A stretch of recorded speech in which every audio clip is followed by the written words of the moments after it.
I need you to listen carefully, because I didn't take it seriously at first, and that almost cost me my daughter. It started small, too small. The kind of thing you brush off, the kind of thing you laugh about later.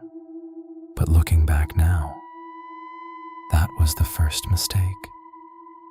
We hired him at the beginning of the rainy season. Our compound gets messy fast when the rains come. Grass grows wild, weeds everywhere, mud creeping into the walkways. I didn't have time to deal with it myself, so when a neighbor recommended a gardener, I didn't think twice. His name was Daniel. Quiet guy, late 30s, maybe early 40s. Always kept his head down. Didn't talk much unless you asked him something directly. At first, that actually felt like a good thing. No unnecessary chatter, no distractions. He just worked, cut the grass, trimmed the hedges, cleared the gutters. Perfect. My daughter, Amara, noticed him before I did. She's 6, curious about everything, always asking questions, always watching people like she's trying to figure them out. The first day Daniel came, she stood by the window just staring at him. I remember asking her, "What are you looking at?" And she said something that didn't make sense at the time. "He doesn't blink a lot." I laughed. Kids say weird things. You don't question it. But she kept watching him. Every time he came, a week passed. Then 2. Nothing unusual, at least on the surface. Daniel would come in the mornings, work quietly, and leave before evening. He never asked for water, never tried to come inside, never overstepped. But then, small things started happening. Subtle things. Things that didn't feel wrong until you stacked them together. One afternoon, Amara came to me while I was working in the living room. She was holding something in her hand, a flower. But not just any flower. It was freshly cut, tied together with a thin piece of grass, almost like a tiny bouquet. "Who gave you that?" I asked. She shrugged. "The garden man." I paused. Daniel had never spoken to her before, at least not in front of me. Did he say anything? She shook her head. "He just gave it to me." That should have been the moment I stepped in, set boundaries, said something, but I didn't. Because it still felt harmless. Just a man being kind to a child, right? The next time he came, I watched more closely. From the window, from the doorway, I noticed something then, something subtle. Daniel wasn't just working. He was aware of her, always. Even when his back was turned, it felt like he knew exactly where Amara was. If she stepped outside, even for a second, his movements would slow, just slightly, like he was listening, tracking, waiting. And once, I caught it. He looked at her, not like an adult looks at a child. Not with kindness, not even curiosity. It was something else, something I couldn't quite explain. But it made my stomach tighten. That night, I told myself I was overthinking. You know how your mind works when you're tired? It builds things up. Makes normal situations feel strange. I convinced myself it was nothing. Until Amara came into my room. Around 2 a.m., she was standing by the door, just standing there. I woke up because I felt like I was being watched. You ever get that feeling? Like your body wakes you up before your brain understands why? That's what it felt like. "Amara?" I said. She didn't respond immediately, just stood there, staring at me. Then she said, "He was outside my window." I sat up instantly. "What do you mean?" "The garden man," she said. He was looking at me. Now my heart was beating fast. Did you see him clearly? She nodded. He was smiling. I got up immediately and checked every window in the house. Locked, all of them. I went outside too, just to be sure. Nothing, no footprints, no movement, no sign that anyone had been there. When I came back inside, Amara was already in my bed, curled up, asleep, like nothing had happened. The next morning, I told myself it was a dream. Kids have vivid imaginations. They mix reality with nightmares all the time. That's what I told myself. That's what I wanted to believe. But then Daniel showed up, right on time, like always.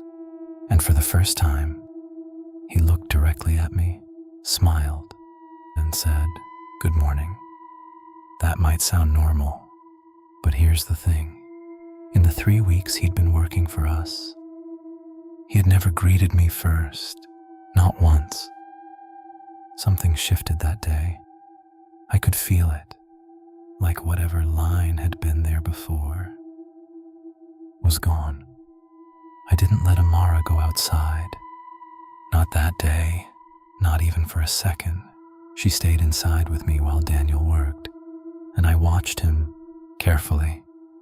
At some point, he stopped working, just stood there, in the middle of the garden, looking toward the house, toward the window, toward her. I stepped outside. "Is everything okay?" I asked. He didn't respond immediately, just kept staring. Then, slowly, he turned his head toward me and smiled again. That same smile, too wide, too calm, too certain. "Yes," he said, "everything is growing well." I don't know why, but that sentence didn't feel like it was about the garden. That evening, I made a decision. I told myself I was being cautious, responsible, a good parent. I was going to let him go. But before I could, something happened that changed everything. That night, Amara didn't come to my room. I woke up anyway, same feeling, that same heavy, suffocating awareness, like something was wrong. I checked the clock. 2:13 a.m. Her room was empty and the window was open. I reacted. That's the only way I can explain what happened next. 1 second, I was standing in the doorway of her room, staring at that open window. The next, I was outside barefoot, running across the compound without even locking the door behind me. "Amara!" My voice sounded wrong, too loud, too desperate, the kind of voice you don't recognize as your own.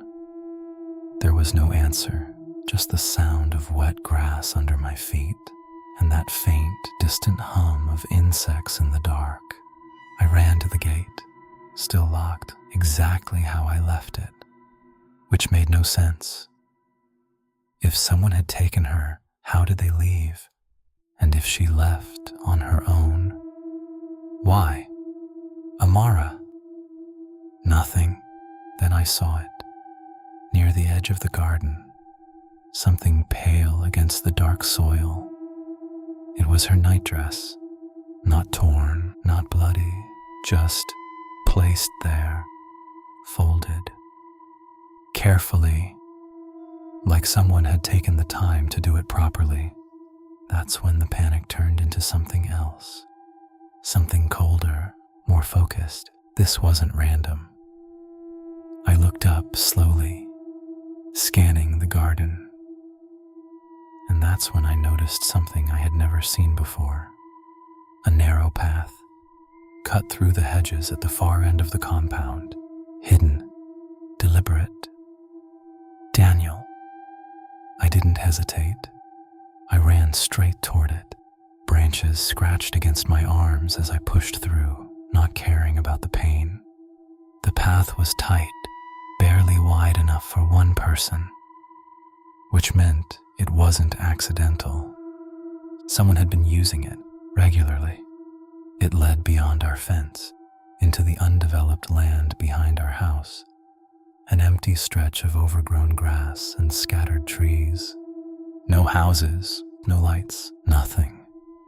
And yet, as I stepped through, I felt it immediately, that same feeling from the night before, that heavy awareness. Like I wasn't alone. "Amara," I shouted again. Still nothing. Then a sound. A soft, rhythmic scraping. I froze, listened. It was coming from deeper inside the field. Metal against soil, slow, steady. I followed it. Every step felt heavier than the last, like my body was trying to stop me. But I pushed forward anyway. The grass parted just enough for me to see him. Daniel. He was kneeling, back turned to me, digging. For a second, my brain refused to process what I was seeing. It didn't make sense. It couldn't. "Where is she?" My voice came out low this time, controlled, dangerous. He didn't stop, didn't turn, just kept digging. "Daniel." "Nothing." I stepped closer. My heart was pounding so hard, it felt like it was shaking my vision. "Where is my daughter?" That's when he stopped. Slowly, he placed the shovel into the ground. Then, just sat there for a moment, still facing away from me. And then, he spoke. "She came on her own." I felt something snap inside me. "What did you say?" Now he turned, that smile again. But up close, it was worse, much worse. "She followed the flowers," he said softly. My stomach dropped. "What flowers?" He tilted his head slightly, like he was confused by the question. "The ones I've been giving her." "No, no, no, no. She liked them," he continued. "Said they smelled like sleep." I took a step back. "What did you do to her?" He stood up slowly, brushing dirt off his hands. Calm, too calm. "I didn't do anything," he said. "She understands." "Understands what?" For the first time, his expression changed. Not anger, not fear, disappointment. "She's not supposed to tell you things," he said. My blood ran cold. "What things?" He stared at me for a long moment, then smiled again. "She's special," he said. "She can hear it too." "Hear what?" He didn't answer. Instead, he stepped aside and gestured toward the hole. I didn't want to look. Everything in me screamed not to look. But I did. And what I saw didn't make sense. It wasn't deep, maybe waist high, and at the bottom, there was nothing. No body, no sign of Amara, just more flowers, dozens of them, carefully planted, arranged in a pattern I couldn't understand. "What is this?" I whispered. "She's not here," Daniel said calmly. I spun toward him. "Then where is she?" He looked past me, toward the darkness behind us. "She went where the roots go." I followed his gaze. Into the black, into the endless stretch of overgrown land. And for a brief moment, I thought I saw something move, something small, something watching. I turned back to him. "You're coming with me," I said, but he was already shaking his head.